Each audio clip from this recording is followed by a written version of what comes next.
All right. Welcome, everybody, to the Pro Zone. This is the professor, Rick Del Santo, and joining me today is a legend in the business, the guardian of chaos, Big Daddy. Big Daddy, how the hell are you today? Professor, thanks for having me here on the show. Uh, First off, Professor, it's about 90 degrees out. We are on the first day of summer. Tonight is the summer solstice, and I can't wait later on. My wife and I are going to go out. We're going to check out the sunset and the solstice. But I just want to thank you, Professor, for having me here on your show. It's an honor and a pleasure. I am very excited. Thank you for coming on. So, why don't you tell me, how'd you get a little involved in the world of professional wrestling? Well, Ricky, that's a great question. Nobody really asks me those questions. You know that I'm on the Mario and Chaos show. Correct. We're on all social media platforms, everything from Apple to iHeart to iTunes to Stitcher. We're on YouTube. We're on Facebook. You know that I'm on the worldwide Dino Costa show on Chaos Corner every Thursday night. And the one thing that is never, I do the broadcasting and the commentary for Paradise Alley Pro Wrestling, which you're well aware of. Yep. And the one thing, Professor, that most people don't ask me, so I want to thank you right there, is they really ask me about what I've done for my career, because I'm usually with a bunch of stars, whether Right. it's former WWE guys like Mario Mancini or Paul Roma, the legend from WCW and the Four Horsemen, or Paul Perez or Big Dave Paradise, or even the Paradise Alley stars like Richard Holiday, Vlad, Matthias DiNapoli, the House of Pain, Showtime Marcel Williams. So you're around a lot of different people. This is what I can say. 1984, Rick, we're going to go way back to 1984, is when the Guardian of Chaos, I was probably at that point 20 or 21 years old. And I went to the legendary Quest facility in Orange, which Okay. was being run by the former Mr. USA, Kenny Passarillo. And the trainers and the students down there was tough Tony Alpamori from the legendary Sicilians who teamed with Captain Lou Albano, the Stanford Stomp. We know that. So the trainer in there was Mario Mancini, my old friend, my current podcast partner. So I walked in there, Professor, in great shape, Southern Connecticut State University.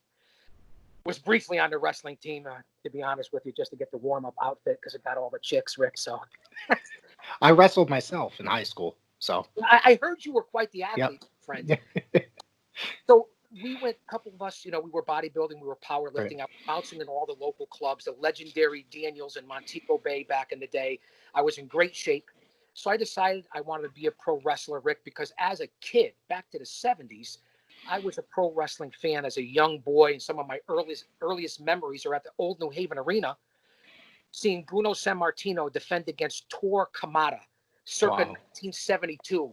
Stan the Man Stasiak was on there, Baron Mikhail Cicluna, uh, Yep. Jimmy and Johnny Valiant, the Valiant brothers.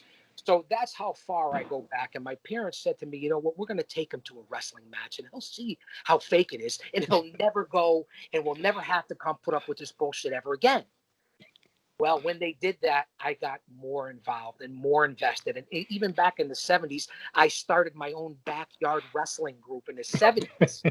That's how far back I go. Fast forward to the 80s, being in college, being in great shape.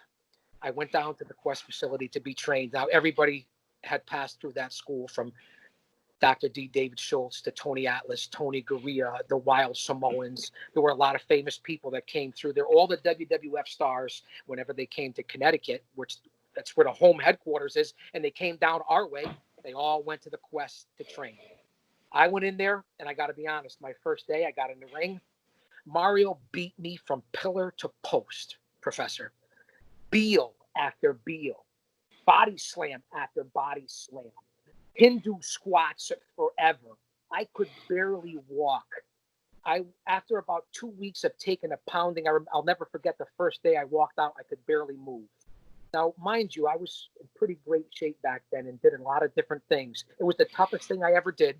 I walked out of the school after 2 weeks, still owing a balance on my tuition fee. And it was the hardest thing I ever did. And I got to admit, and I'll be honest with you, Rick, at that point in my life, I could not do it. I couldn't make it. I couldn't cut the mustard. I didn't have what it took. It was a lot tougher than I thought it was going to be for a guy who was even in great shape as a young guy. But the training was a lot different in the 80s than it is nowadays.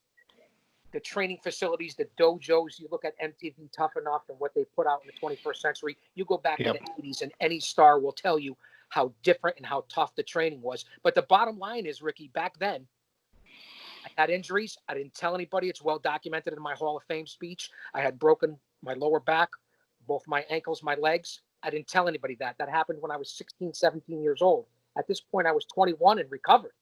So I didn't let on. I don't want to use that as an excuse. I Right. couldn't cut the mustard then. I didn't make it. That's how it started, Professor. So when did you get into the business as a manager? You came back a few years later, correct? Came back a few years later, 1988 and 89, where I traveled with one of my buddies, Lenny, who hooked us up with the Samoan SWAT team at the time. But I'm going to go even further back before I went to the wrestling school at Quest and Mario Mancini and Tony Altamori. I had originally met the Tonga Kid when he was 18 years old, 17 or 18 years old. I was bouncing at Daniels, going to Southern Connecticut, and the Tonga Kid and the Samoans came into the nightclub.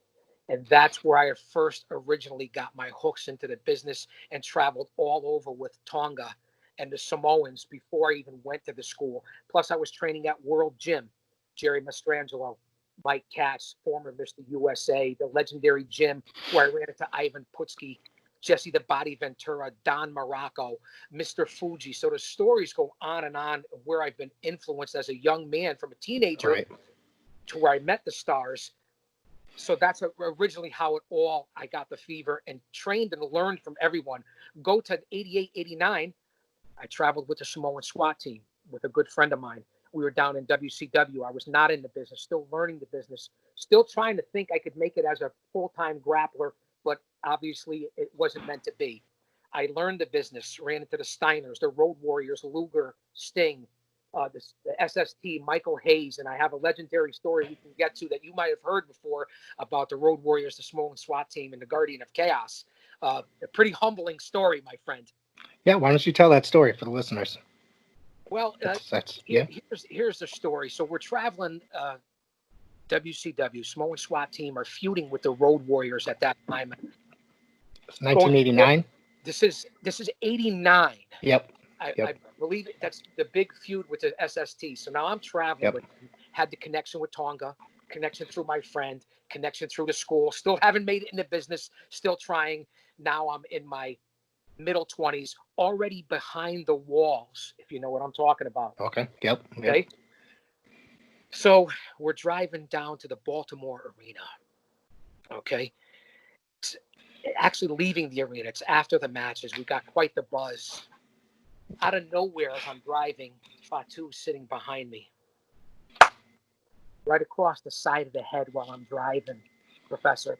Literally thought it was going to knock me out the window. Stunned, car all over the road. I was a pretty big guy. I was a tough son of a bitch back then. But listen, that was Rikishi Fatu, the Samoan team. They're legendary. I don't take any shit from anyone. I don't back down from anyone. I'm a man of respect. You know that. Yep. So he, being under the chemical influences doesn't always help. I say that all the time. I don't advocate any of that. And that certainly didn't help. So he thought I was disrespecting him. I turned around, Professor, and I slapped him. I don't take shit from anyone. Pulled over to the side of the road. He said, pull the car over. We get out of the car. We're right in front of a car dealership, big plate glass window. I thought he was going to throw me through it. We're going around the car. He said, you disrespect me, this, that. And I'm trying to explain to him. Now, we're inebriated, especially him. Trying to explain to him, how would I never would disrespect you guys or anything like that. That's why I'm here. We're traveling as a family together, learning the business. And it was all a misunderstanding. My buddy had to intervene, but Fatu almost got his hands on me, thought I was being disrespectful. We came, even under the inebriation, we came to our senses. He didn't kill me or throw me through the plate glass window. We went across the street to the restaurant. He ended up apologizing to me. I was literally brought to tears because I thought that he thought I disrespected him, which I'm a man of respect, and that's the way I live my life. So fast forward to the next day, this is where the story gets better, and I'm the most humbled and honored guy. And thank God Fatu didn't kill me, and how much I learned on the road with those guys. They're getting ready to go out against the Road Warriors. Here comes Animal and Hawk backstage. Now I'm sitting there in the bleachers backstage. I'm next to the Samoans, my buddy. Here comes Animal and Hawk. Unbeknownst to me, I don't know what they talked about. I have no idea. And here's Hawk. Hey, Big Daddy, I heard you got in a little scrap last night. It's that Road Warrior Hawk voice. Now, I didn't get into a scrap. Fatu probably would have killed me. I'm proud I stood up to it. It was a Right. misunderstanding. Right. But to have the legendary Road Warriors come over and recognize me and say that to me, now it was a rib. They were probably laughing about it. Hey, you know what I'm saying? But to Yep. get that kind of acknowledgement, to be there, and Junior Fatu just looked at me and gave me the wink, and it was the most incredible feeling I ever had in my life to be recognized. And we went on the road after that, and being in the restaurants and the bars with Ron Simmons and Butch Reed and the Road Warriors, and hanging out with Michael Hayes and learning the business. That was my second attempt. And that story right there is something I'll never forget, Professor. 1989, the NWA WCW had an incredible lineup. It was probably one of their best years, probably the last great year, being especially with the Flair Steamboat feud and stuff. So what happened there? Did you have a tryout with them? Well, I went there to learn the business. The Samoans had vouched for me. Okay. And this is Okay. where I was going to transition into trying to be a manager because I wasn't sure if I was going to make it as a pro Right. This is where, could you imagine me as an independent guy who never signed a contract, who didn't make it as a full-time wrestler?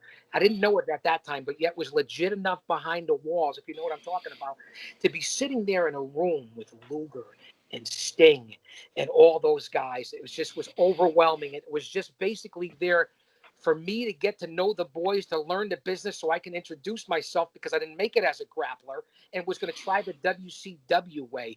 And that's where I met Rick and Scott Steiner long before Scott Steiner ever got into the business and was Big Papa Pump.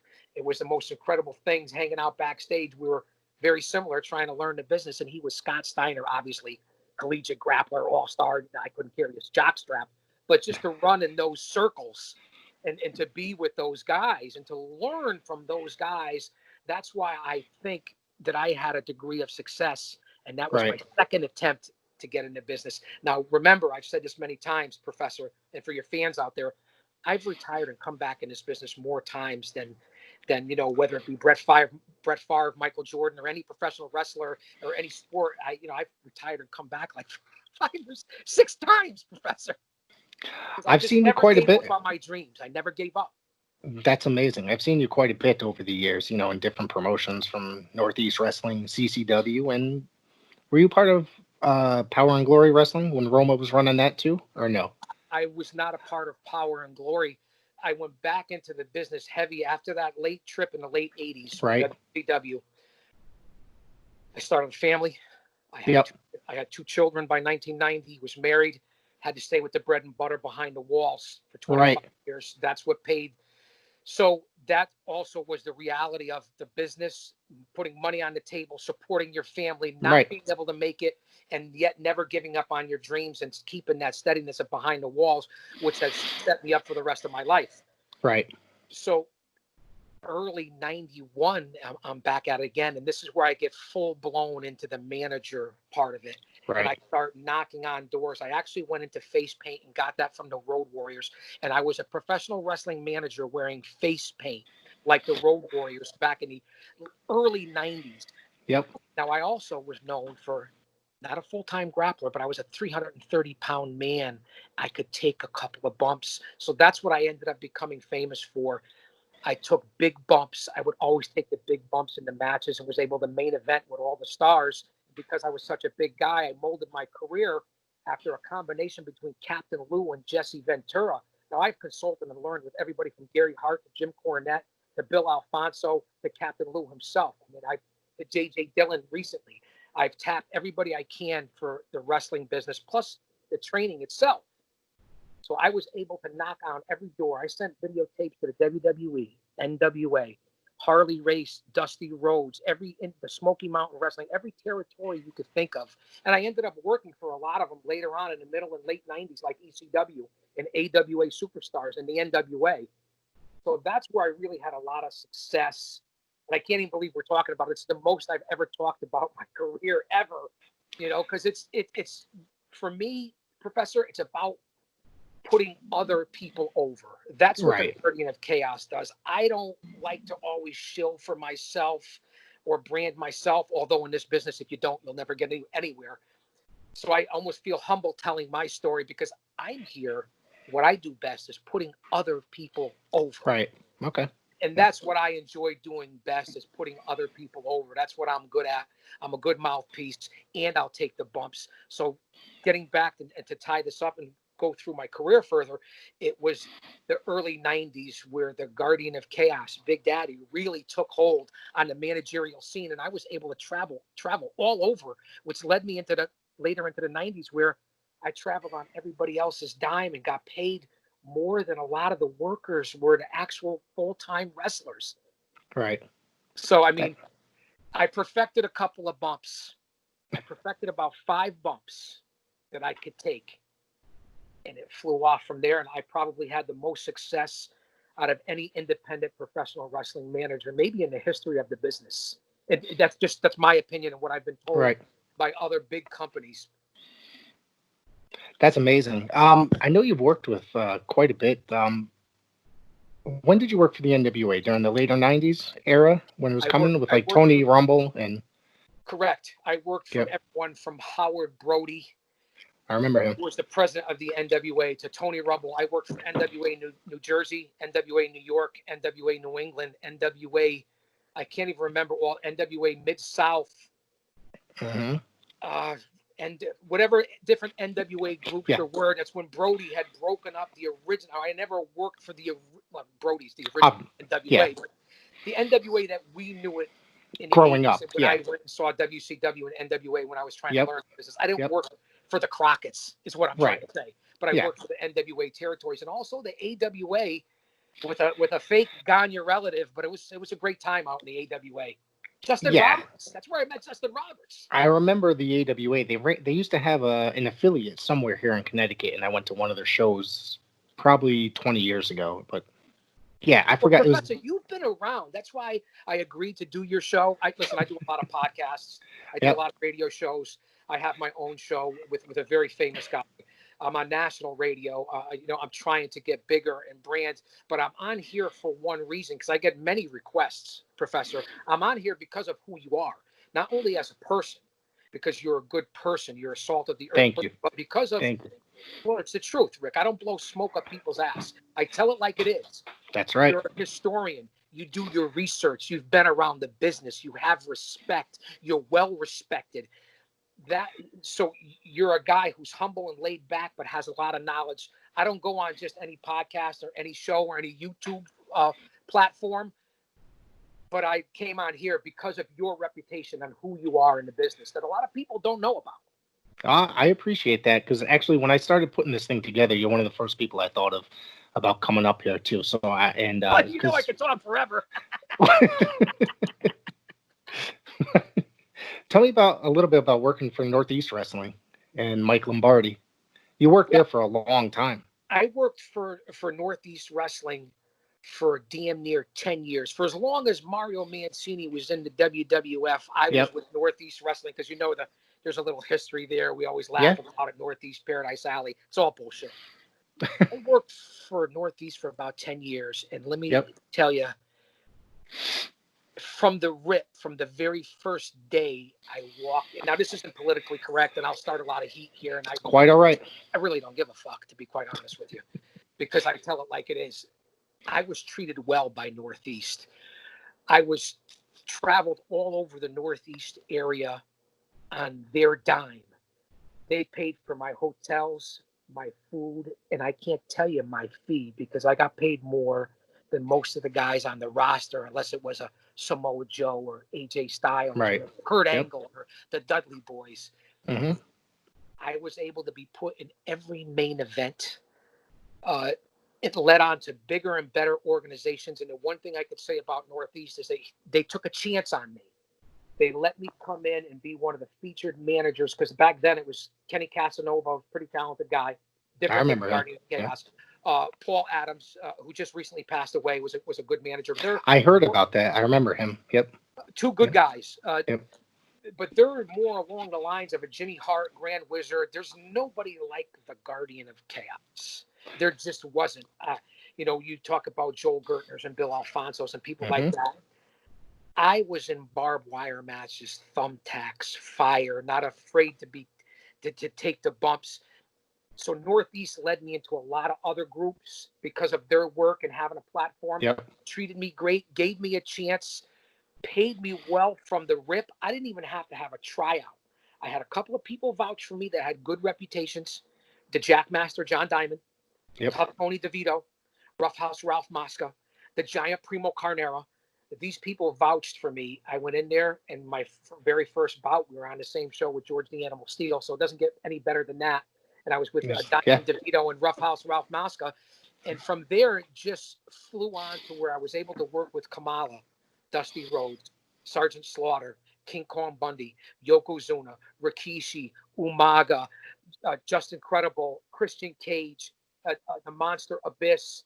I mean, I can't even name the people that I've been able to work with, which led me on to a lot of other legendary groups like the AWA, like I said, the NWA, World Wrestling Association, and then a lot of local groups here where we had a lot of fun. That you know a lot of the Yeah. local groups too.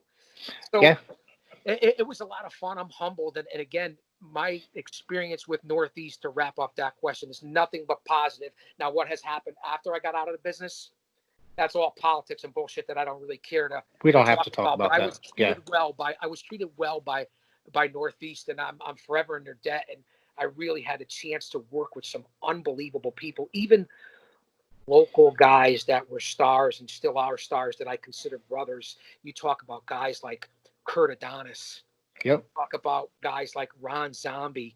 I Hmm. mean, talk about guys like Bull Dread. I mean, these are guys that are lifelong brothers of mine that I also had a chance to work with in Northeast Wrestling. So, Kurt then inducted me into the Hall of Fame. So, I mean, it doesn't get better than that. I've had some lifelong friendships from there. You're part of the. You've mentioned the Hall of Fame a couple times. You were inducted in 2019, correct? Just last year, thank God, because with this Yeah. pandemic and all this stuff, different stuff, who knows? It was the biggest honor of my life. I was inducted into the class of 2019 New England Pro Wrestling Hall of Fame, Joe Bruin's New England Pro Wrestling Hall of Fame, which I never thought about, which I knew about, but I never thought about. I never politicked. I never asked.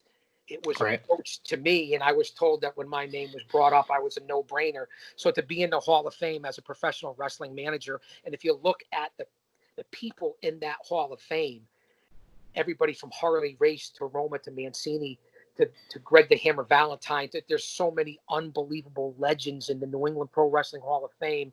That's one of the biggest achievements, if not to be in, for my career to be inducted. It's solidified. I've been out of my career since 2007.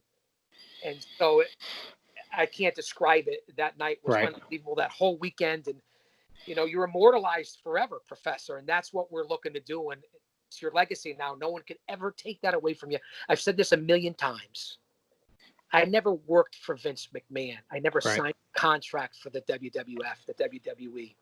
But the people I've worked with and the people I've met and the brotherhoods and the bonds and the stories that I have, and being inducted into the New England Pro Wrestling Hall of Fame, and being voted Manager of the Year a couple of times, being in magazines, being on TV shows, being on Jerry Springer, Ricky Lake, making movies, they could never take that away from me. And that's why I did it. Take away the money, take away the contract, the notoriety. It's all documented. It's all on video. It's all photos. And I could die today, Professor, God forbid. And that's what it's all about for the career. I mean, I couldn't ask for more. I'm so blessed and fortunate. I really am. No, you had a great career. Now, you've mentioned being on Jerry Springer, and I've seen the clips. I've seen the clips. I saw this back then when it originally aired. I knew who it was. Because I knew you back then. But how did that come about, and what was that all about? You going on there? Well, listen, since kayfabe is dead, I signed the agreement years ago. There's no longer kayfabe. I was doing a lot of managing and making appearances out in the Midwest. I was in Las Vegas, I Yeah. was in Indiana, I was in Chicago, I was in Wisconsin, I was in Minnesota, and that was all courtesy of the World Wrestling Zone, the AWA superstars, Steve and Larry Glagorovic, the twin turbos, heaven and hell from the WWE, and Justin Roberts. They brought me out there. They had seen me on videos. Again, I had knocked on every door, Professor. I had sent out countless Right. videotapes. I had been thrown out of the front office of the WWE. I mean, it's just a fact. They Right. knew who I was. They thought I was talented. It just, you know, for what I did, it was transitioned out later on, and we could talk about managers. So they saw me on a video, and I get a call out of nowhere from Tobi Yoshimura. Konnichiwa for all my Japanese friends. Listen, the Guardian of Chaos has a huge following in Japan, my friend. Trust me when I tell you. So Toby calls me up. He was the producer for Jerry Springer. And he said, Big Daddy, he said, would you be interested in coming on a Jerry Springer show?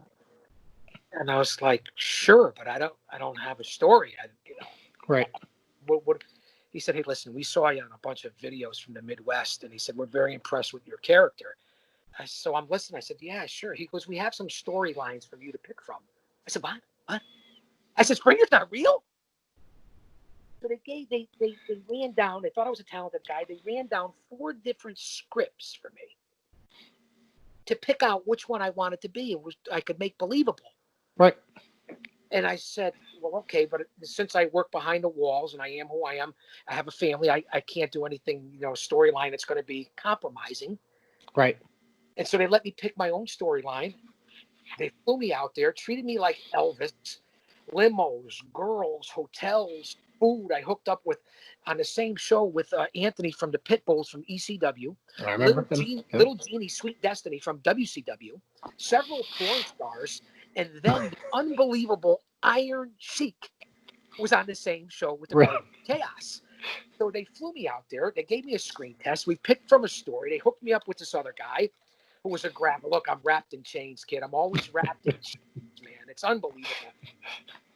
So we get out there, and they give me the script, and we're on national TV in front of like 6 million people. I said, let me be the Guardian of Chaos. Let me be Big Daddy. I talked to Springer personally. He agreed to, I didn't have to be who I am. I could be my gimmick, kayfabe.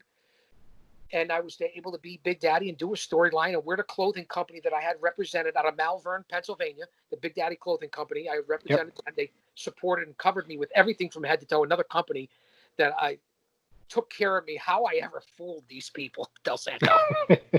Professor, how I ever fooled all these people, whether it be Springer, Ricky Lake, all the different movies I've been, I pulled it off. That's good. I was able to pull it off. So it was an unbelievable experience. I got to hang out with Dennis Rodman at the Crowbar. I want you to picture this.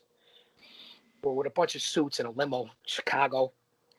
It's after the show, drinking some Jack Daniels in a limousine. Somebody lit one up. All right.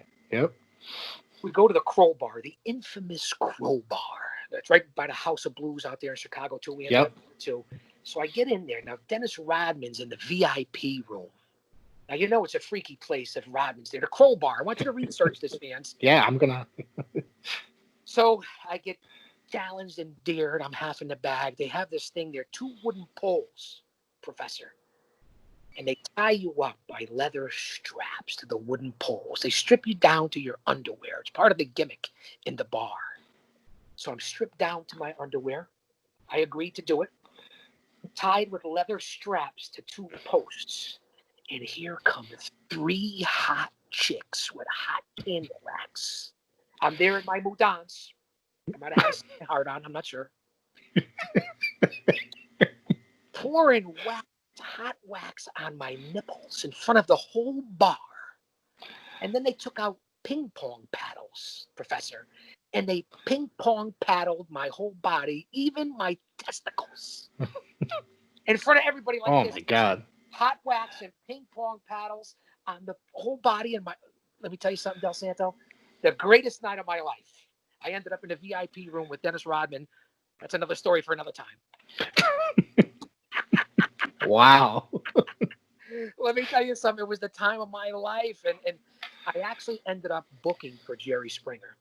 I ended up getting a bunch of my friends on there. And for everyone that I booked as a guest, I got paid. So that was an incredible experience. It's amazing tales. You can see it on my Twitter. I'm very active on Twitter. It's at Big Daddy GOC. And the GOC stands for the Guardian of Chaos. And fans, if you want some content with no political bullshit, no sexual bullshit, no bullshit in general, no slander, nothing but positivity and telling it like it is, follow me on Twitter and you'll see what I'm talking about. I'm also on YouTube. We're working on that. But, listen, I got to jerk off the dog to feed the cat.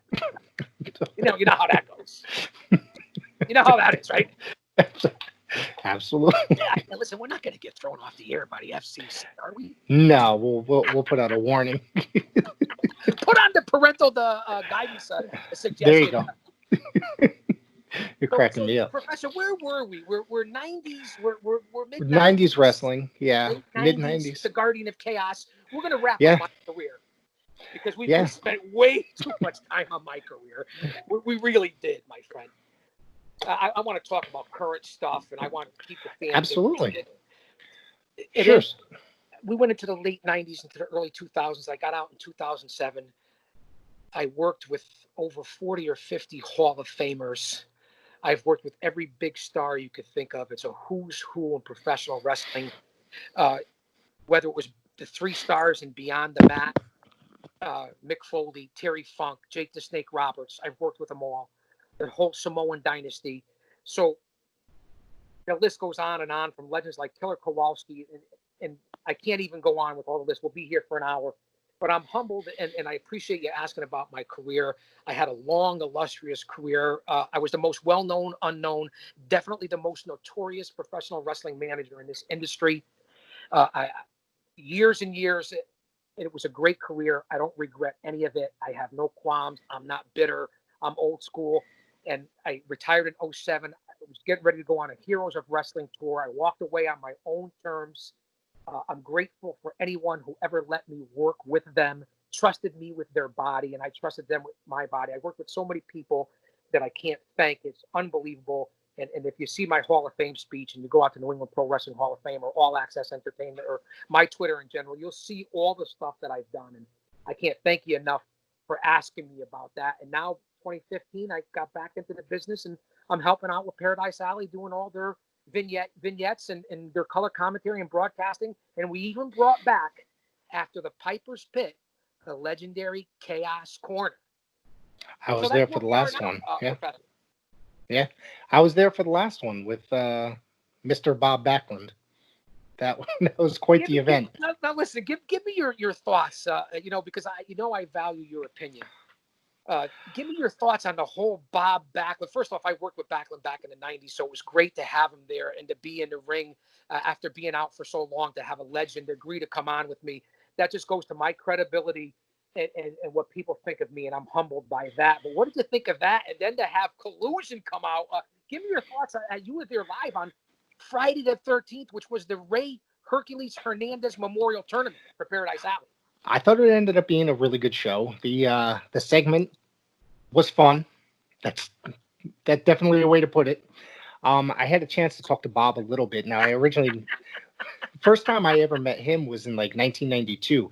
I wrestled for Amity High School, and he was the coach of Rocky Hill High School wrestling team, and that was the first time I ever met him. And so I reintroduced myself, and he's kind of off his rocker now at this age. So listen, was he nuts that night? Yes, Professor? absolutely.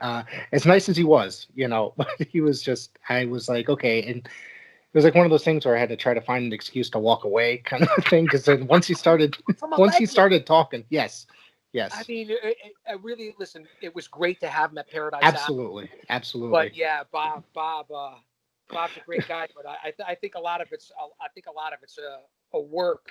And yeah, if we have time, I wouldn't even mind running over that Hercules Hernandez Memorial Tournament. But what I would like to talk about, because I want your opinion on this, and I know you're interviewing me, but I always end up interviewing you. Yeah, no, I'm quite all right with that.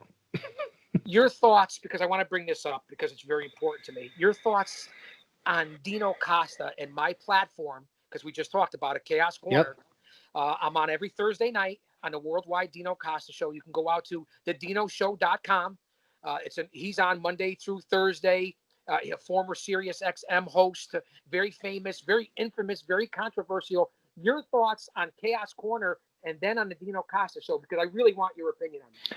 Honestly, I'm going to tell you, it's the segment of the show that I enjoy the most. I actually tune in every week. If I don't catch it live, I usually listen to it the next day. I've sent in questions before to ask you questions, and it's fun to listen to, especially knowing your knowledge and your history in the business, and to talk about current product and where the business lies today. Especially, it's going a little crazy right now, especially with this pandemic hitting and such.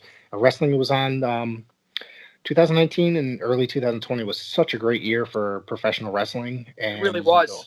then the pandemic hit, and then it turned everything upside down. It doesn't, like I said before, I didn't want to talk about anything, so we're not going to bring it up. But seems to be, Well, you know what? it's What it is, Professor, is it's something that obviously it's your show. It's yeah, something that we could touch on. I mean, it's the big elephant in the yeah, room, and I find that right, all the different shows that I go on and the different podcasts, we don't focus on negativity, even on Mario and Chaos. But you yeah, have to address the current issue, move on, move forward. Hey, listen, again, we had talked prior to your show that we weren't going to talk about this right. stuff, but Professor, it is current. Whether it's the crazy stuff from Jimmy Havoc and AEW or Yeah, allegations of Jim Cornette and this and that, we don't have to talk about it. But then throw in the pandemic and what's going on. I mean, it's a subject that's a hot topic, and we could talk about yeah. the pandemic.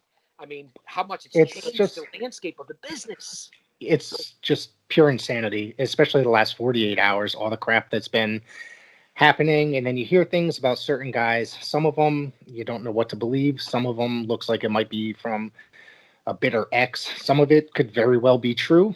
Well, I'm going to tell you this. I'm not going to be an asshole and say, oh, I'm not going to be an asshole and say I'm siding with the victim side or siding with you know, the accused. Well, I'm going to I'm not say going to, yeah, I'm going to say this to you, okay? Because I've been in the business a long time. So yeah, hold on one second. Let me, because I have to put this on to address sure. this, okay? Getting in character. Well, I'm going to say this because it's a touchy subject, okay? And it's something that I'm going to talk about. I've been in the business a long time, and you can even I joke about it in my Hall of Fame speech with my wife, with two former WWE stars, the Heartthrobs, Romeo Rosselli and Yep. Antonio Antonio Thomas. Thomas.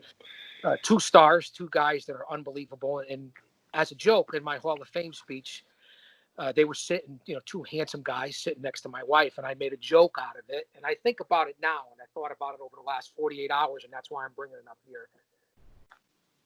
I had said jestfully to Romeo and Antonio, to Heartthrobs. I mean, it doesn't get six died for these guys in the WWE. So as a joke, we're all there as a work. Four Horsemen are there, Roma, Mancini. So I'm giving my speech and I say, hey, Rosselli, be careful next to my wife. My wife starts turning red. She's blushing. Romeo moves over one spot. I said, hey. I said, come on now. And then I said, look, and I got Antonio Thomas on the other side of the Heartthrobs. I said to my wife, I said, you don't know how lucky you are. And then Thomas gets over in the middle of the speech. And now Romeo and Antonio are on the sides of my wife. So I'm joking. I say, honey, she's embarrassed. And everyone's laughing and smiling, the whole room. Okay. Because it was a little lighter sense back then. And I said, honey, Yeah. get down on your knees and be lucky and be thankful. I said, this is what women in this business and industry dream for. This is what the rats used to dream for, the Heartthrobs. And I Right. made that Right. comment, and the whole room busted because we all knew what we were talking about. Because it's just like, and this is a matter of a fact, this is a statement. Now, listen, and I apologize to you, Professor, but I'm going to bring it up. Go ahead. I'm not all for, obviously. Listen, Right. I have daughters. I have a Yep. wife. Not into the whole sexual harassment thing. I'm not about that. Be a man. Be who you are. Respect people. Doesn't matter your color, your culture, your creed, your gender, your race. I say it all the fucking time on every show that I'm on. Okay? But we all also have to learn to lighten up, and people have to step up for themselves and don't be victimized. And Right. when I say that, I don't mean that towards the victims, but the business is just like the rock and roll industry and just like the entertainment industry, and professional wrestling is just like that. They're called groupies. Yep. And I'm not talking about people taking it. And I'm not talking about people assaulting people. And I'm not talking about people going against consensual. It's not what I'm talking about because it's a raw bone with me. I'm talking Right. about what most of these people, it's a consensual thing. I'm not saying I condone it or agree with it. It comes with the rock and roll business. It comes with professional wrestling. Yes, it's a derogatory term saying rats and groupies and stuff like that. Right. But is this what we've come to? These are people and women and men, whoever did this, who chose to do it for the most part, as far as I understand it, what I ever witnessed on their own doing.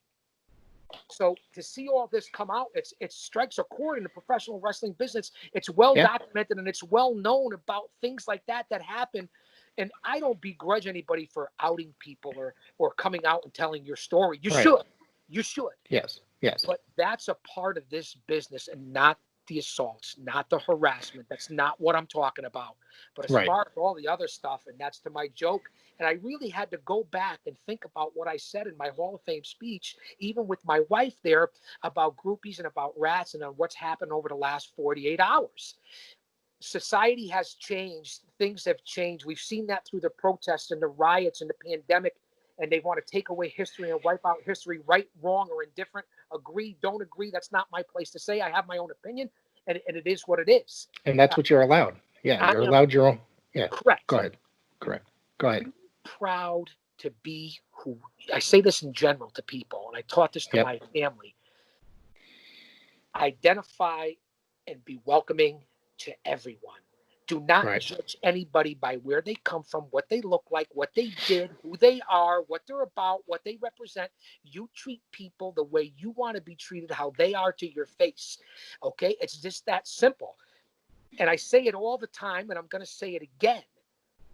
It's about respect. And in order to get respect, you have to start with respecting yourself.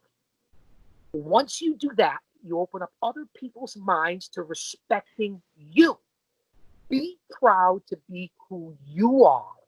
Right. Identify with everybody else. Don't try to be something that you're not, and be proud to be who you are. And that's my message about all this stuff. And we can get back onto some lighthearted stuff. And I'm just saying that the whole business in the I'd like to know 48 what you hours. think, Yeah. Professor. Well, like I said, You didn't there's want to times. address it. You're right. We talked about that before we started recording. And like I said, some of it I believe, some of it I don't. And I'm not, like I said, I'm not trying to be a dick and trying to be like a tough guy. I mean, you gotta,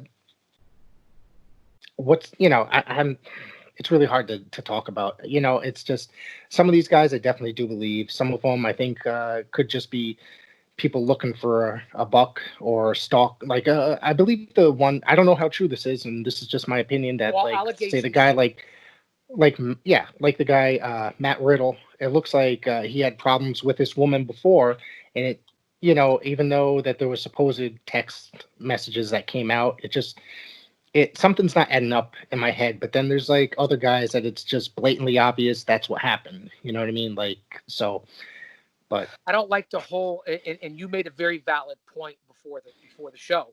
I yeah, don't like the whole he said, she said stuff, and it's yeah, too easy on social media and all these platforms to get into toxicity and negativity. But with that being said, especially coming from where you are, you're a yeah, guy right now who has a show. You're a yeah. historian. You're a researcher. You're a professor. You do your research. So I would be remiss if I didn't say to you that you almost, in your position as a journalist, almost have to cover this stuff. Yeah, but like I said, I try to focus on positivity, not negativity. Didn't necessarily want to bring it up, but it's okay. We're sitting here talking about it. It's just that I have a family. I don't want this shit to happen to mine family. You know what I mean? Oh, listen, I'd be that's a very, valid point. and I think that one of the things that really gets me is that it's these simple words that can ruin a guy's entire career, whether true or not. You know what I mean? Because I agree. and they're just taking sides whether it's true or not, and just guys are getting released without any concrete proof, and if it actually happened. So, and like I said, for people that are listening, it's not necessarily that Well, I the believe it ratings are or going don't through the believe it. roof right now, Yeah, Professor. Okay, the Guardian of Chaos is on. The ratings are yeah, going through the roof. You get one more there you view. go. It's going to be my most listened episode. But yeah, it's like I said, I don't want to necessarily think that these guys are all bad and that they're all, or some of them didn't do it and then some of them do. But I just have my opinions about certain guys, especially guys that I've encountered. You know what I mean? But we don't know what some of these guys are like behind closed doors, though, as well. That's Those another are thing. valid points. And again, you know, as a guy who's in the position of you are as being a reporter right now in this industry, I believe it's something that you had to cover. You did a great job on that. Now I want to ask you this Yeah. question. We go back and forth. I'm on your show, but again, I like that. I want to get your feedback because you're a guy that's out here on social media. Because I briefly caught the first show because I was also doing another show. Yep. But our head trainer at Paradise Alley, Pretty Wonderful, Four Horsemen, Power and Glory, Young Stallions, Pretty Paul Roma, the head trainer at Paradise Alley, has Yep. started his own show. I saw it's going to be on Twitch, and I'm kind of getting excited to watch that. Or so Well, not I only haven't. that, Professor, he's going to be on Twitch and he's also on Facebook Live. Okay. The first show was this past Wednesday. It's Okay. called Maintaining the Truth, and it's on 7 to 8 o'clock every Wednesday with Avi Klein, who I guess is a pretty big guy in social media. So you got to Okay. listen. If Roma says it, I can't say it enough to your fans and your audience out there. If Roma says it, put it in the books. Maintaining the Truth with Paul Roma every Wednesday night, 7 o'clock on Twitch and on Facebook Live. Yeah, you're gonna have to listen. I'm gonna have to watch that and check it out. I go back on Facebook and watch that probably later on today. Got a lot of stuff coming up. So tell me more about the Mario and Chaos show. How long you guys been doing that? Well, I'm glad you brought that up. I greatly appreciate that for giving us the press and the coverage. Mario and Chaos, we are coming up on episode 66, which I believe we'll be taping next week because our producer, who worked for Vince McMahon in the late 80s, early 90s, Mr. Paul Perez, who was supposed to be going into the New England Pro Wrestling Hall of Fame this year, but obviously it's been canceled because of the pandemic, but we'll get him in there. Paul Perez is our producer. He's on hiatus down in Myrtle Beach right now. A much Nice. break, yes. Episode 66, season 2. So we've done a lot, Professor. We're coming up on the completion of our second year. We'll be starting season 3. It originally started off as a weekly podcast, and we pretty much stuck to it. And we had a phenomenal young broadcaster on at one time, and that would be Matt the Kid Degnan. Yep. It's Open Table Sports, and a guy who was going on to do great things with Boston Wrestling and the MWF, and Dan Murata up there, and Tony Atlas, and he's done a lot of things with Connecticut School of Broadcasting and the Chargers and the Milwaukee Brewers and Boost Oxygen. And let me tell you something about the kid. He was on season 1, probably the first 40 episodes with us. And I hope he ends up listening to this show because we'll only talk once in a while now because he's so busy. He was an excellent addition. He gave us that 18 to 30 demographic of new school broadcasting journalism and the business. So we started off with Mario Chaos and the Kid, season 1, and then we transitioned as the Kid went on to bigger and better things. And now we're on season 2, coming up on 66, and we've had some unbelievable guests besides the local stars at Paradise Alley. We've had Big Steve Tracy on, the Bondsman. We've had Paul Roma on. We've had MLW superstar Richard Holiday on. Yeah. We've had the young stars like The Haven and Zachariah Gibbs, and even referees. We just had El Ref on. We've had Bill Thompson on. And we just recently had on my good friend who was a legend in this business. Surprisingly, didn't make it to the WWE, and that was the Jackmaster, John Diamond. We just had him on 65. That was an unbelievable listen, and it's also on YouTube. But probably our biggest episode to date, Professor, was episode 63, when we had the president of the Yes Network, former WWE executive who worked for Bob Costas, Dick Ebersol, NBC Sports, created Center Stage, Yankeeography, and is right now the president of the Yankees Entertainment Sports Network, and that would be Mr. John Filippelli. He gave us almost 2 hours. And if you're a baseball fan and want to know the inner workings of baseball and the WWE front office, John Filippelli, the legend, in episode 63 was an unbelievable listen. And now that we're on YouTube, I mean, I got to admit, Professor, I scared the rats off cheesecake. I mean, I make onions cry. I mean, you know what I'm saying? It's not easy to, and Mancini, I mean, he literally looks like a friggin' bulldog. His face, his chin takes up the whole friggin' screen. So, I mean, what I'm going to say about our podcast, our show, because I like to consider it a show and a podcast all into one. We are different than anybody else. Hey, listen, there's a lot of great shows out there. You're competing with guys like Bruce Pritchard and Eric Bischoff and Taz and Tony Schiavone and Conrad Thompson and Tommy Dreamer. And I could go on and on and on about the different podcasters out there. There's a lot of great shows. But what is different with us is that we had guys and have guys that have credentials from Vince McMahon and the World Wrestling Federation, and then throw in Hmm. my credentials of being 30 years in the independent scene and all the different hats that I've worn, and then throw in our explicit content and our road stories, because we don't really talk about the current state of professional wrestling unless it's the Right. independents. We are a different podcast and a show than anybody else out there. We're not better than anyone. We're different. And if you Right. listen to us, it's a combination of not being that serious, but a lot of chicanery, a lot of road stories, a lot of brotherhood, and a lot of current information on Paradise Alley Pro Wrestling. I mean, that's what I get from our show, and hopefully it continues, Professor. I hope so. I enjoy listening. I have to get caught up. I think I'm a couple episodes behind, but I do listen, and eventually I do get caught up. Ever since this, Well, listen, ever, you're a busy guy. well, ever since this pandemic started, to be honest with you, I'm way behind on a lot of stuff because I'm working from home now. There's also the little guy here, so I'm not necessarily able to listen to everything. I haven't even caught up on this week's AEW yet, so that's another thing I haven't. I don't know if you saw that or not. Did you watch that AEW this week? Professor, let me Yeah. just, Professor, let me hold on now, Professor. Hold on here, because I am a man of 1,000 masks. I am the There we Bill go. Mascaris of podcasters, professional wrestling. Here at Chaos Quarters, we have all kinds of things going on, Professor. Very, very busy guy. Very, very busy guy. Wow. So what were we talking about, Professor?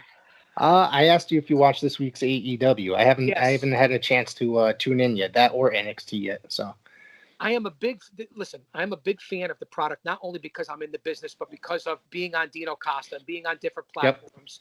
I have to stay current for my homework in the business. I'm the biggest fan, and one of the guys that I follow who's very knowledgeable. People don't agree with him, but JD from Off the Script, JD from New York. He's an unbelievable podcast, and he's one of the guys that I get a lot of my stuff from. Put the chicken side here, Professor. It's 100 degrees down here in Chaos. I know it's crazy outside today, man. I love it though. I love it.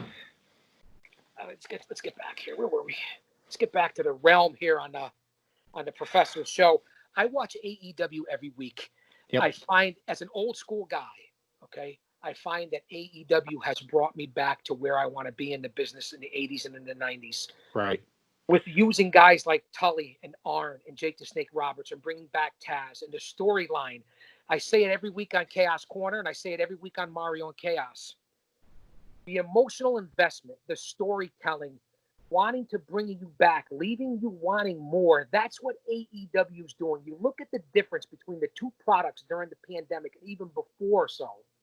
Right. AEW is keeping it fresh. The locker room, its morale is high.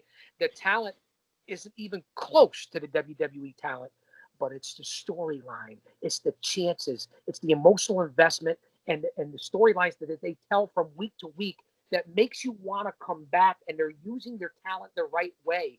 Now, do I agree with not always following the rules with the referees and the jumps, and everybody's constantly waiting there for someone to jump on them, and it's so obvious? Yeah. I don't agree with a lot of that, Professor, but I will say AEW is a fresh product, and it's what I enjoy, along with NWA Power and MLW as an alternative to the WWE. I mean, I really do. Yeah. Even Impact. Impact. I got to tell you, I do a Tuesday night Impact review show every week now. Started a couple weeks back. Me and my buddy Danny out of Waterbury have been doing it, and I said this past week that Impact, especially with all these layoffs coming from WWE, that they're bringing some guys in, and by Slammiversary, which is July 19th, I think Impact is going to be the sleeper. It's going to be coming up there. Like, it's going to sneak up on you and be the better product. And I think right now they've got an amazing roster, and it's totally underrated, unless you want to watch Rob Van Dam making out with his girlfriend on TV. But anything else, to be said for that. Yeah, I mean that's what. This is what I'm going to say about Impact, and I'll say the same thing about NWA, and I'll say the same thing about MLW. We'll throw in Ring of Honor. Yep. Excellent organizations with incredible talent. Stuff that I like that's not so much of the mainstream, but it's right. they don't have enough exposure. You're on Access TV. Most of the country doesn't get it. Right. MLW is on BN Sports. Most of the country doesn't get it. NWA is only on YouTube. So how much can you Ring of Honor? I don't even know where they are right now, especially They're during the not pandemic. right where we they rerun their shows Monday nights on Fight, the app. The app, like The okay. yeah.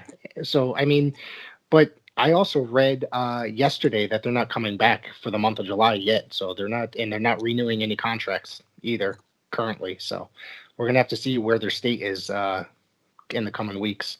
I've always been a big proponent of competition and Yeah, having a much needed viable alternative in the industry. it makes McMahon better. It makes the WWE Right. better, and yeah, Now the we're WWE, listen, has the talent, has the roster. yeah. AEW is the product that I've latched onto, and I think it's the future, and I thoroughly enjoy it. Even during the pandemic, I find myself watching it. They've been the better product during this pandemic By because far, they Professor, by seem far. to they seem to nail it right away and found their niche and how to handle the empty arena and the pandemic situation as far as continuing to put on TV shows. It's been the most consistently good TV show during this entire time. Without a So doubt. Now, I will admit yeah, over the last few weeks that Raw and SmackDown has stepped up their game. But right, listen, the pandemic has hurt this whole industry. We know that. But if you yeah, look at the different products, and this is what makes it a cut above. Beforehand, they were going back and forth, AEW and WWE. AEW had a long way to go. An yep, insignificant cog in the wheel of professional wrestling to topple the mighty giant. Longevity has a lot to do with it also. They have a long way to go. But products like NWA, MLW, Impact, Ring of Honor, if they had more of a platform, they have such talent, they would the wrestling industry right now, before this hit, I've been saying it over the last year or two, there was no better time to be in the professional wrestling business as a talent, as an owner, as a fan than 2018, 2019, leading into right, 2020. All the competition, all the different exposure, all the different groups, it was exploding. It was perhaps the best time in professional wrestling that we've seen since the territory days. right, And then right, all this yep. hit, and look what's happened. And again, I can't be more of a proponent when we get out of this, and even beforehand, of watching something like NWA Power. I am such a fan of NWA, and I'm going to throw this out there right now, too, fans. I'm throwing my hat in the ring for Carneyland. If anybody hasn't heard, I've already texted and emailed Billy Corrigan from the Smashing Pumpkins, Joe Galley News. Okay, unfortunately, Dave Lagana, although I like him because he's gotten back to me, but he's involved in that controversy we're talking about. I Yep. am throwing my hat in the ring for the enforcer security of Carneyland. I have advocated for Adam Rotella as the president. I am not voting for Tim Storm. Listen, all due respect to Mama Storm. Okay? What? I'm All voting due Tim Storm. respect I to don't Mama know. Storm. I voted for Adam Rotella for mayor of Carneyland. No disrespect, but I am throwing my hat in the ring. Fans, go out to my Twitter. Start hitting the NWA up. The Guardian of Chaos has to be a Carneyland. So that's what I'm going to say about that. And also, besides loving that product on YouTube, I really like Yeah, studio wrestling. It brings me back to WCW and TBS.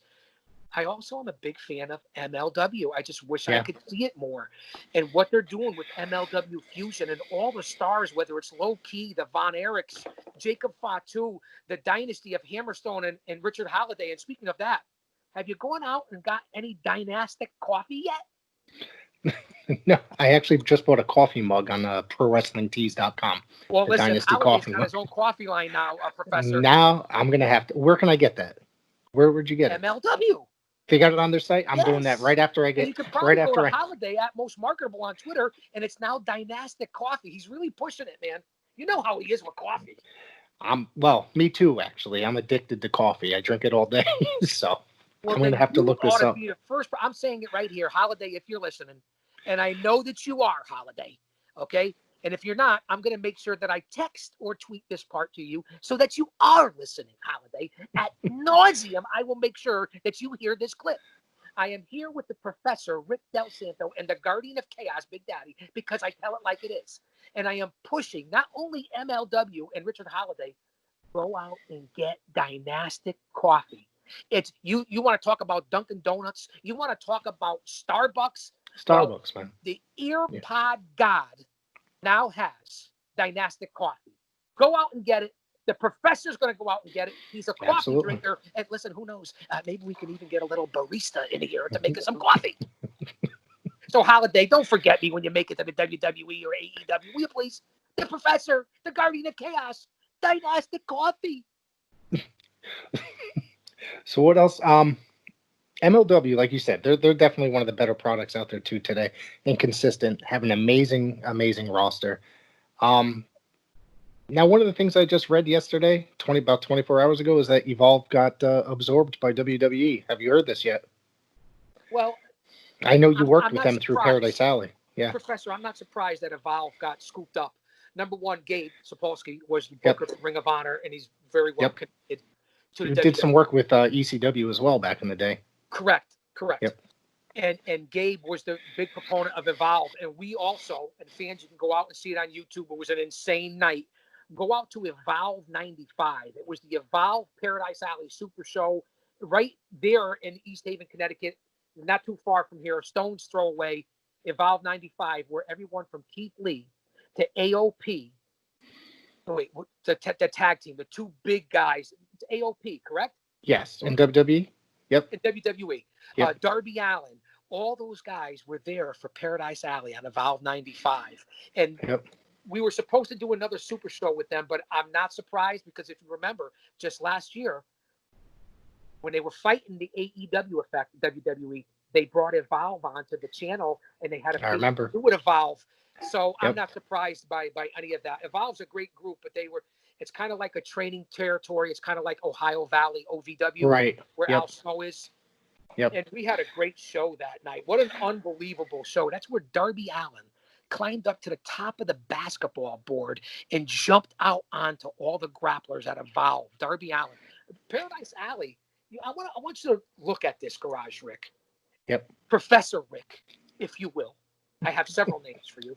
Let's just look at the talent that Paradise Alley Pro Wrestling has used.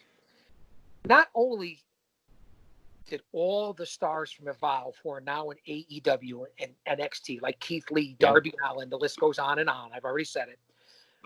Also, Deonna Purrazzo worked for Paradise Alley and was our women's champion, who is now in Impact and was in NXT. Yep. We've also used AR Fox, who's one of the biggest stars out there in the professional wrestling independent scene, has his own organization, and probably should be in AEW or the WWE. We've also brought in Hall of Famers and legends like Booker T. We've also used guys like Matt Stryker, Bull Dempsey, Bull James, if you will, JT Dunn, Anthony Green. I mean, we've used so many big stars in the business that are relevant right now. That's what Paradise Alley is all about. And that's why coming out of this pandemic and leading into what I want to talk about, I know we're all over the place. This is what happens when you have chaos. That's quite all right. Yep. I'm still hoping because this is breaking news for the fans out there of Paradise Alley, because this is what we're talking about. The taco festivals, the Connecticut taco festivals, the two shows are canceled. Paradise Alley Pro Wrestling will not be doing the 2020 taco festivals. We had two big shows with big surprises, and they have both been canceled leading into the fall. We are still on schedule, hopefully for December, for Mania 5, our WrestleMania. Yep. Also, it has not been got. They haven't the brass, the front office, whether it be Director of Operations Sergeant Murray, Roma, Mancini, Perez, or Big Steve, they have not gotten back to me. As of today, June, the first day of summer, we are still on for Rumble in Paradise 3, which is September 12th. Now, I'm throwing it out here, but it's still hesitant. I don't know what's going to happen. I have not been told that it's canceled. September 12th, Rumble in Paradise 3. I'm just going to throw it out there. Where was that taking place so far? Is there a building set for it? Being booked at the JCC in Woodbridge, the Jewish Community Woodbridge. Center in Woodbridge. Okay. So that's still on as far as I know. I also have breaking news. Okay. I talked to Mario Mancini today and seeing that we're in phase 2 of the pandemic here in Connecticut. Phase 3 is until mid-July. I do believe, and obviously we'll follow CDC rules, and obviously we'll have precautions and masks and sanitizer like we did for Friday the 13th, and we were lucky. Yep. Now that we're opening back up, and the boys have been training and the girls have been training. I believe capacity here in Connecticut can be 25 to 50 people. Okay. I believe in an outdoor venue, 100 people right now. Paradise Alley Professional Wrestling is in the process right now of trying to throw and run and get together and organize an outdoor event within the next month to 2 months. During the summertime, we are trying to get an outdoor venue, perhaps at the legendary Annex Club, right there off Okay. of I-95 with the Q Yep. Bridge in the background. If that's the case, Paradise Alley may be running an outdoor show within the next couple of months. Breaking news here from Mario Mancini. That's great news because I miss me some live Paradise Alley wrestling, live wrestling in general. But I've been to almost every one of your shows in the last 2 years. So there was one I missed in the last year. So I can't wait for that. I hope that does happen for you guys. Well, I listen, really do. we're definitely hoping that that happens. You know, there's just a lot of things going on, Professor. What else do you want to talk about? We can talk about anything. I don't even know how many minutes in we are. What do you want to know about chaos? 1 hour and 7 minutes in, and we can keep going until my phone tells me I have a low battery. So Well, listen, I'm ready. I could talk about anything. We could talk about anything you want, from the local scene to the big scene. We could talk about anything. You know how the guardian of chaos is. let's get into some more Paradise Alley professional wrestling because that seems to be, where you are today, and that's currently my favorite promotion locally. And Thank you. I love going to the shows, and I have a lot of. I've made some great friends going to the shows. I've made whether they be fellow fans or some of the wrestlers, and uh, just anybody there. I've gotten to know quite a bit of people in the last couple of years, and guys like Sign Guy, Sign Kid, Don Kincaid, Great guy. Mr. Trivia, all those guys, yourself. So let's talk a little bit more about that. Tell us more. Well, I'm going to tell you about the fans of Paradise Alley Pro Yep, Wrestling, and I'm going to tell you about the service that some of the journalists, reporters, super fans, dirt sheets that come to Paradise Alley, because there's a lot of reporters, dirt sheets, super fans, local shows that come to Paradise Alley. You're included in one of them. So to have guys like the Professor there, and guys like Mr. Trivia and the Nugster, and to guys like the remarkable Don Kincaid and Stirring great the guy. Pot Yep, great guy. his father, and then Yep, throw in the legendary Fogman with Center Ring and yep, yep. Commissioner Bruce. I mean, you even throw in the Radish sisters that have been there before, and the Yep. legendary Leslie who dated Andre the Giant back in the day. Oh wow. Oh yeah, we have some very famous luminaries and fans that come to our shows, and then throw in the legendary Saban family. I can't get more Yep. in touch with Kevin Saban, the Saban-toothed tiger, a giant of a man. He He's a is great guy too. Yeah. no one to be trifled with. He is Yeah. the security for Paradise Alley Pro Wrestling, Mr. Kevin Saban. And then let's talk about the Paradise Four. First off, I want to give my well wishes and my respect and my speedy recovery to the director of operations, and that would be Sergeant Murray. Sergeant Murray is a little bit under the weather. He did have an incident in his hometown, but he is recovering. He's a massive man. He's a tough son of a bitch. He's no one to be trifled with. And our thoughts go out to a speedy recovery for Director of Operations, Sergeant Murray. Get better, Sarge. Absolutely. And let's run down the Paradise Four, fans. And we're over an hour here on the Professor's show, and we'll wrap it up quickly. And I greatly appreciate, Professor, Oh, of the course. platform to have me on here.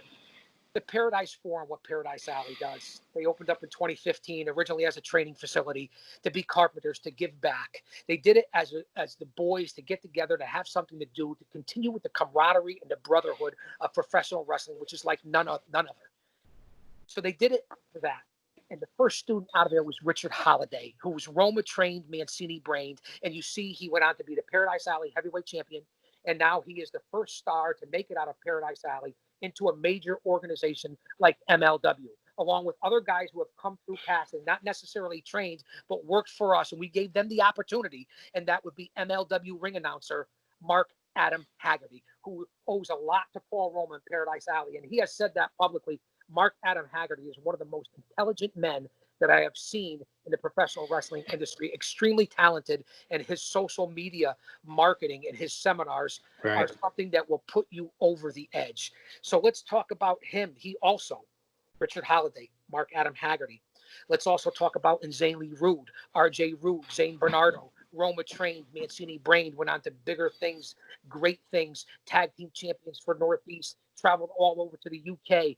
Look at the stars coming out now, whether it be Zachariah Gibbs, Dustin Flash Waller, Kylon King, The Haven. The future is bright. Throw in the veterans of Matthias DiNapoli, the giant Vlad, who was our current champion, the House of Pain, Hakim Ali and Nick Payne, Showtime Marcel Williams, who's the only three-time winner in Paradise Alley to hold the United States champion, the Intercontinental Championship, and the Heavyweight Championship, and the first ever Hercules Hernandez Memorial Tournament winner. The only other thing that Showtime has to do is win the tag team titles. And with the Tri-State Kings, that very well may be possible.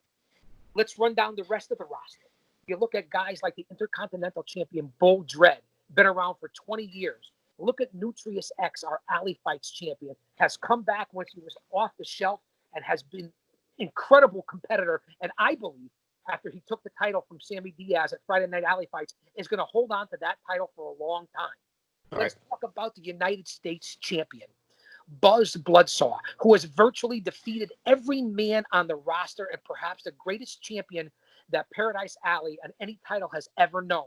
He has competed in everything from singles matches to six-man matches to five-way dances to gauntlet matches and has still remained the United States champion.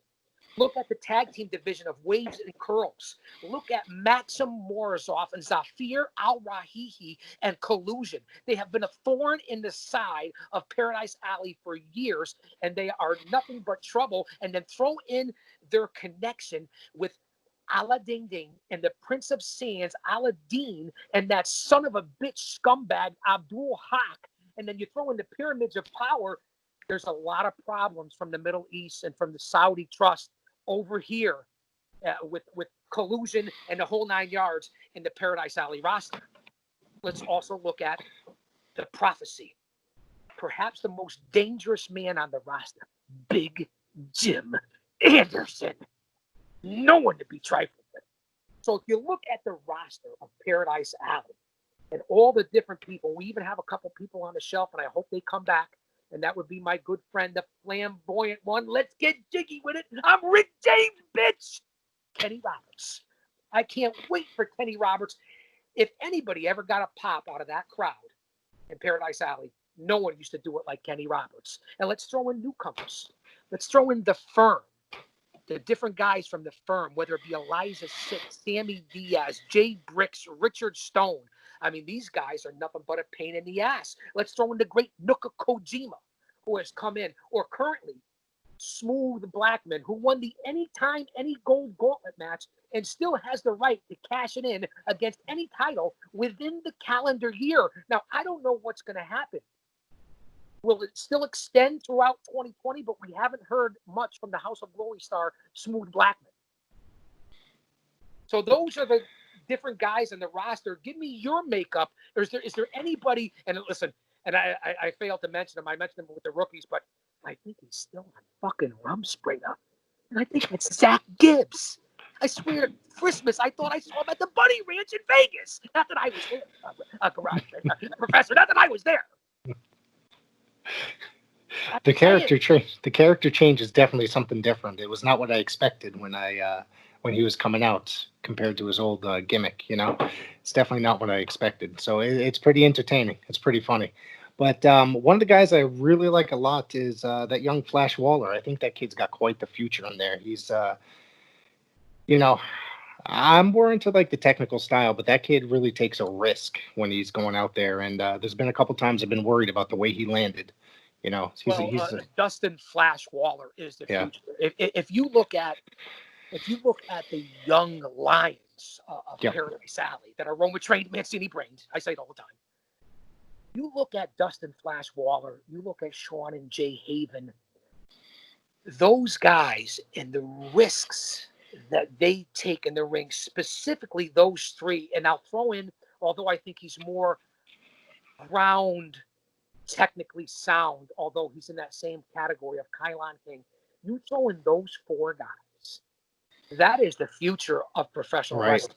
I dare to say that all four of those guys, Waller, the Haven, and Kylon King, definitely make it to MLW, Impact, NWA. These guys are late teens, early 20s, and look at the talent of those men and what Roma, Mancini, Perez, and Big Steve are doing down there.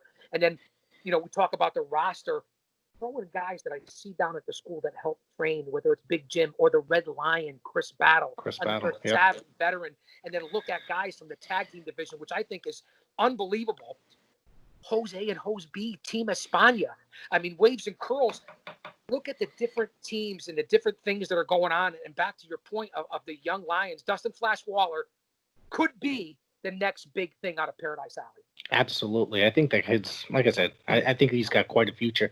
There's also a lot of great, great talent there outside of the wrestlers. There's Ref Bill, El Ref, and my buddy Matt DeCourt. I miss seeing all these guys every week. So, but funny you should say that, Professor. I'm going to say this, and I've said it before on many other shows. The Zebras of Justice at Paradise Alley, and that's my boy Mikey Mambo, El Ref, probably the largest arms out of any referee in the world of professional wrestling. Senior referee, as I call him, Slick Willie Bill Thompson. Throw in probably the most legit badass to step into the ring as a referee, and that would be Jay Mendez. He's no one to be trifled with. Trust me when I tell you. And then throw in Blue Shoes, Ref Gina.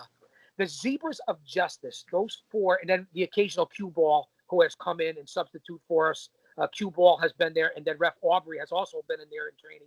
Throw in our group of referees, perhaps the best in the New England, Northeast, tri-state area of the Zebras of Justice at Paradise Alley. They're well-trained, well-versed, and they're really incredible with the fan base and what they do for Paradise Alley. Yeah. Very cool. Very cool. Another guy, Professor, that you talked about before I let you go, because he needs to be recognized. He learned from the tree of Mark Adam Haggerty, and he's a guy that I respect, and he's going on to work in several promotions around here, who is now the voice of Paradise Alley. And you mentioned him already, but I'd be remiss if I didn't bring his name up, because he was my former broadcast partner, and I really respect his work and what he's done, and that would be Matt DeCourt. He really has broken out of his shell and probably the hottest commodity amongst the referees in the New England-based area. He really is. Yeah, he's a great announcer. He's going on to work for Test of Strength and WCE. Shut Up and Wrestle, right? And Shut Up and Wrestle. Kevin Landry's. Yep. I have yet to get up there, but they seem to be putting on some good shows. Well, Kevin Landry, worked for the WWE. You're well aware of that. Yeah, you worked with him in Northeast as well, correct? I remember watching him there. Many organizations, many different associations with Kevin Landry. A great guy. Yep. All right, so what do you want to push? What do you want to plug? Social media? Well, we're about to wrap it up here, I'm sure, Professor. I just want to say this to everybody out there. Number one, I want to thank you. I can't thank you enough. I've had a lot of fun doing this. Me too. I would love to. On the rise. I look forward to your work. I look forward to seeing you again. Very professional, and I appreciate the platform. Number two, I want to tell everybody out there, as wrestling fans and as people, that please stay positive. We're going to beat this thing. We're going to beat all the craziness that's going on out there. We're going to come back bigger and stronger and better. Stay positive. Stay mindful. Believe in who you are. Don't give up hope on your dreams and who you are as a person. Stay positive, because rise above the hate and the negativity, and be proud to be who you are. With that being said, follow Paradise Alley Pro Wrestling on ParadiseAlleyProWrestling.com, Facebook at official PAPW on Twitter. Please go out and follow The Dino Show at thedinoshow.com, the infamous Dino Costa. He's on Monday through Thursday, 8 to 11 p.m. I am on every Thursday for an hour segment on Chaos Corner. You're not going to want to miss that. Follow Mario and Chaos podcast. We're in season 2. We're on YouTube, and we're on all social media platforms. You'll find nothing like it. And, of course, hit me up on Twitter, whether it be at the site where my nephew runs it, Mario_Chaos. Cut him some slack. He's still learning, okay? Or my personal site, and that's at Big Daddy GOC. And the GOC stands for the Guardian of Chaos. All right, Big Daddy. Thank you very much. Ricky, baby!